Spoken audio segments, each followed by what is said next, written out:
All right, we'll see if it's going to show up. So I'm sitting inside what used to be my wife's 2013 Prius, which is now my Prius, after my daily driver Taurus got totaled by a raccoon a few months ago. Anyhow, I went to start this up the other day, so I put my foot on the brake and I hit the button, and this is what I got on the display. Is it going to actually work now?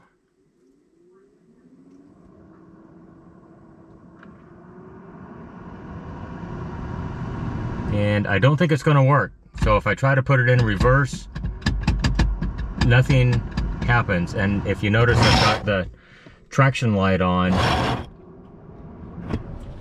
and the air conditioning just keeps turning on and off, along with the display screen. And if I look down here, I got a voltmeter plugged in right here. You can see the voltage is 8.6 volts. And it really can't do what it needs to do with 8.6, 8.7 volts. And once again, the air conditioner is just turning on and off. And I do still have the green power LED indicator over here. So if I turn it, I can't even shut it off now. There it goes.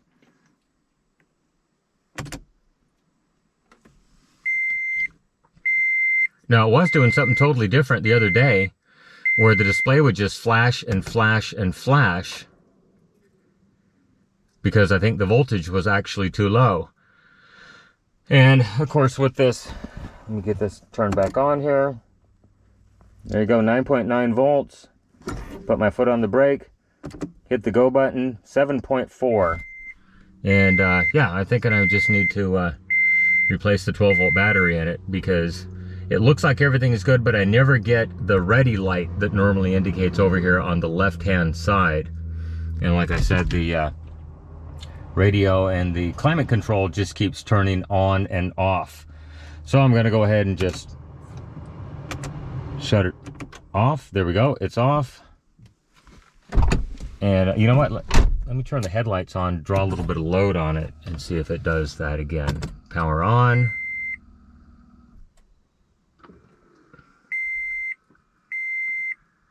And it's not happy. I got the exclamation point, the traction control light, and then I've got all these lights over here, and I've got nothing else. And I'm down to 7.86 volts.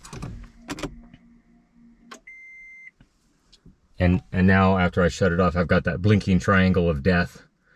Oh, that's not a good sign. Okay, shut completely off, please.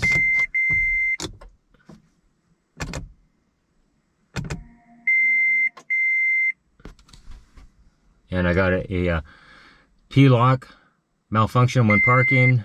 Shift to P position and push the power switch to turn off. Well, it is in park.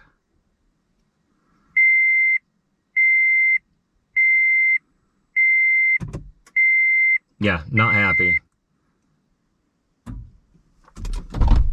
Okay, let's go ahead and check the 12-volt battery voltage.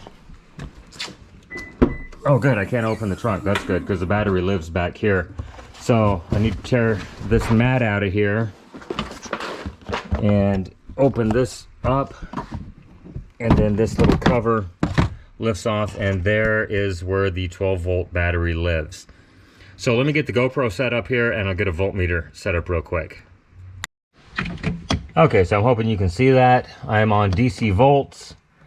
I'm going to measure right on the terminals of the battery, and I've got 10.02 volts, which is definitely not acceptable to run this vehicle. It needs to be, you know, 12.5-ish volts to make this thing work. So I think I've just got a defunct battery. Okay, so I'm going to go ahead and just remove everything from the back. And I think I can just lift this whole tray up and out.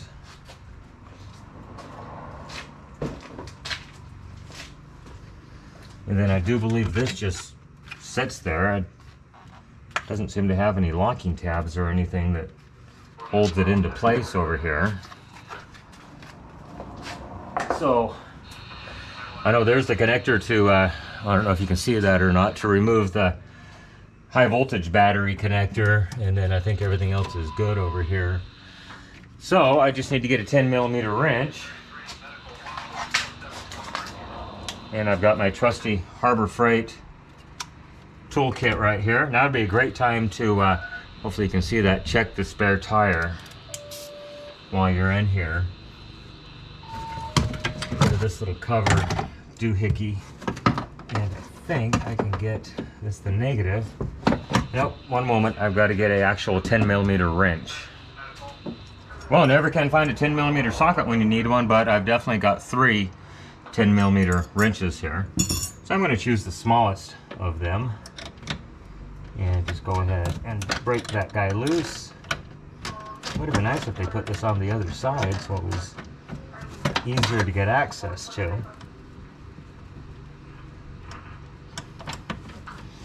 And we'll just get that up and kind of move it out of the way. Same thing with the positive. Make sure that when you're doing this that you don't use a super long handle ratchet that's going to short the positive to the negative. I gotta go just a hair more.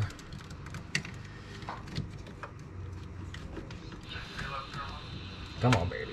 Oh, it's clamped down there. Good. Okay. So next, move those guys out of the way.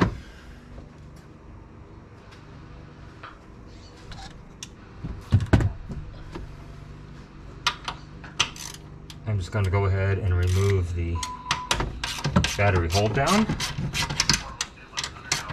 This is a California vehicle, so I don't expect any rust anywhere on it. We've owned it, well, since 2013, and it's currently 2023, so it's 10 years old. And so I think I've got my fair share out of this battery.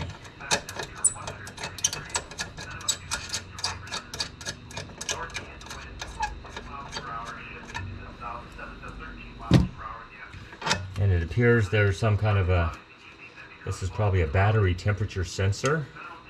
I'm just going to pop that out of the way and let it just fall wherever it may.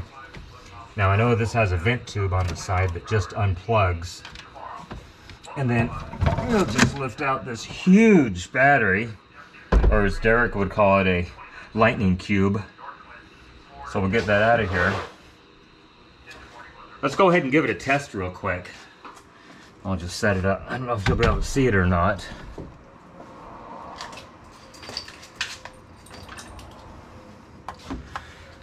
So we'll hook red to red, black to black, and I've got my little Ansel tester right here. I doubt you'll be able to read it. So I'm just going to do battery out of vehicle. And it's going to be an AGM flat plate battery. I certainly hope you can see that. Enter. And I want to go to, I believe, cold cranking amps. And yeah, 325, and we'll hit enter, and it should test the battery, and it's probably going to possibly ask me a couple of questions. Before charge, enter.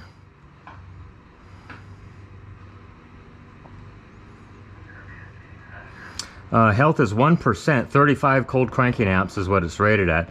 Charge is 0%, 11.09 volts. The internal resistance is 69.76 milliohms, which is terrible, and it's rated at 325 amps. It's telling me to charge and retest. So we'll go ahead and disconnect that. And I just happened to have stopped by my local O'Reilly, and I picked up a replacement. And we'll go ahead and do the same test on the replacement battery.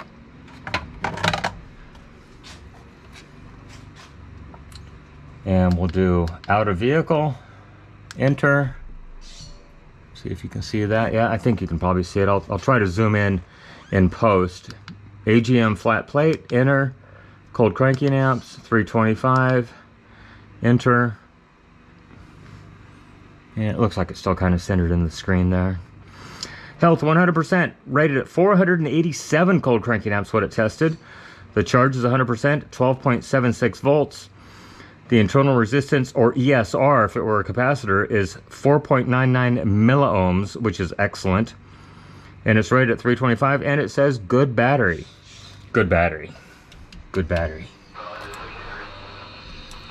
All right, let's drop this baby back into its home. Gotta make sure that I can access that temperature probe thingamabobber. There we go. And it didn't set on top of it, so that's good. Now I know there's a tab on this, and it's got to line up with the slot in the little vent hole doohickey over here. And let that go in. All right, one moment. Well, I'm going to say it must have been user error. I just wasn't applying enough torquage to it. Once I get it lined up, a little more force, and it goes right in there. Okay, let's get the strap back on it.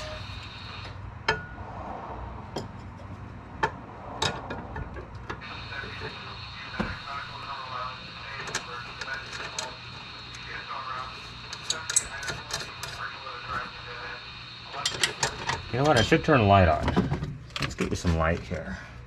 Power on. There we go. Well, I don't know where I'm going to put it, but I can't really get the angle I want, but that should be a little bit better at least.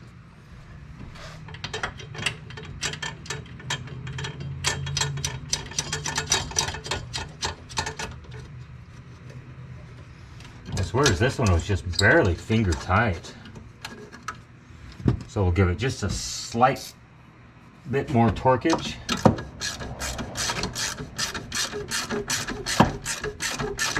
I mean, it's been in there for 10 years, so maybe it was just kind of rattling around. You never know. Good and tight. Torque setting right there. I'm going to grab some dielectric grease. I always try to coat my battery terminals so they don't oxidize. One moment, please. All right, got a coat of, I think it's Dow Corning 111. It's just silicone dielectric grease. We'll see if we can get some of it out of here. Come on, there we go. That's probably way more than we need, but I think it'll be okay. You can buy specific battery grease for this at the auto parts store, but it just allows, actually blocks air from oxidizing with the lead. And then try to get up in there. Probably have to use the pinky on the negative cable. Yeah, I got most of it up in there. I think we'll be okay. So we'll leave that disconnected. And we'll get this covered up. And oh, gotta wipe off my hands, they're sticky. Okay, that should be good. Alright, so positive cable on first.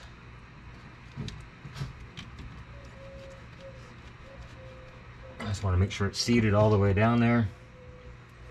This one we can hit with the ratchet.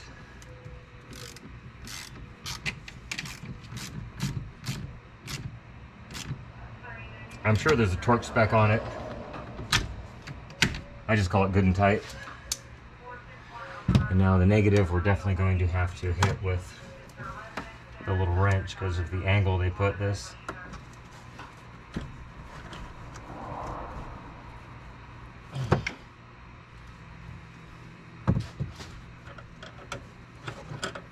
I can even get in there. Wow.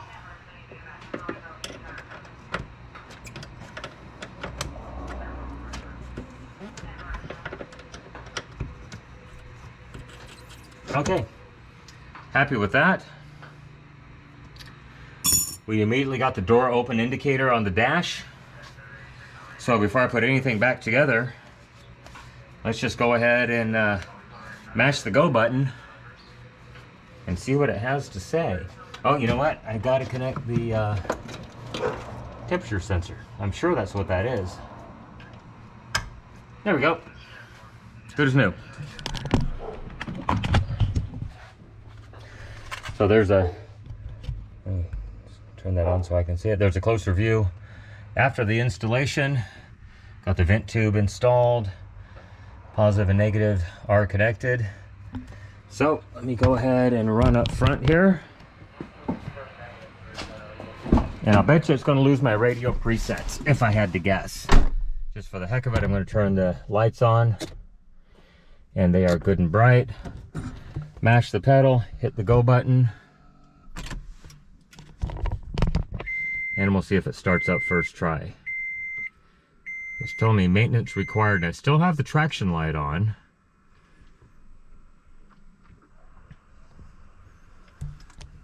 This seems to be working.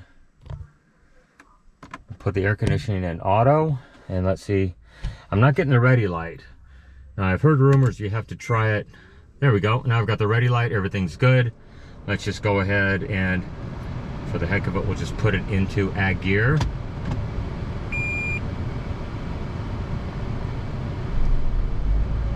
I did hear the motor start. That's good. And it does move forward. Good. There's park. Now I'm betting I lost everything in here. Oh no, look at that. It remembered everything. I've got KFI, KSTE, and KUBA right there. And let's see if we have FM stations. Said it was on FM. It's not on FM.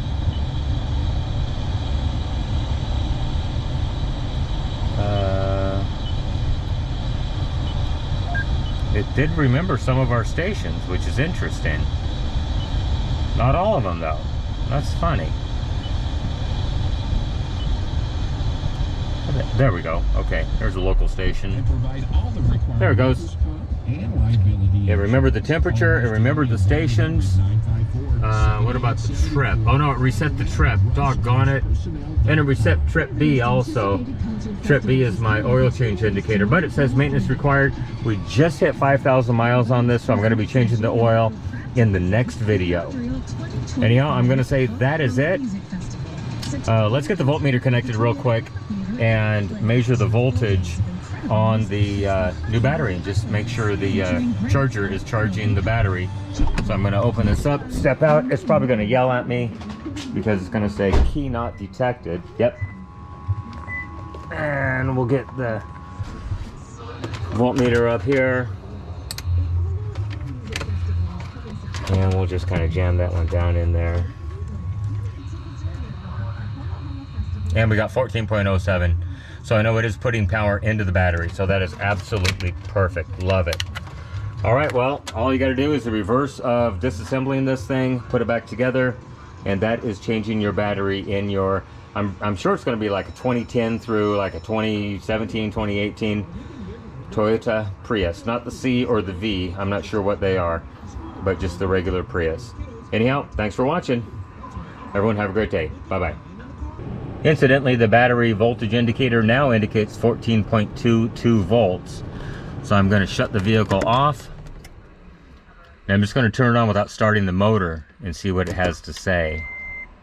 So 13.04 and dropping. Well, it's running on the battery, of course. The 12-volt battery is basically just used to boot up the electronics. And once it's booted, then it'll run off the high voltage battery through a buck converter, basically. So that's what the headlight's on, 12.5. We didn't even get that close last time. And then I didn't start it. So let's go ahead and watch the startup process with the voltage. That's just plugged into the little cigarette lighter down here. So we got 12.2. I've got my foot on the brake. And there it is, 14.1 volts. So that's actually the high voltage battery through the buck converter, supplying 12 volts back to the 12-volt battery to charge it. And there you heard the engine start. Okay, power off. Everyone have a great day. Once again, thank you so much for watching. I really, really appreciate it. Bye-bye.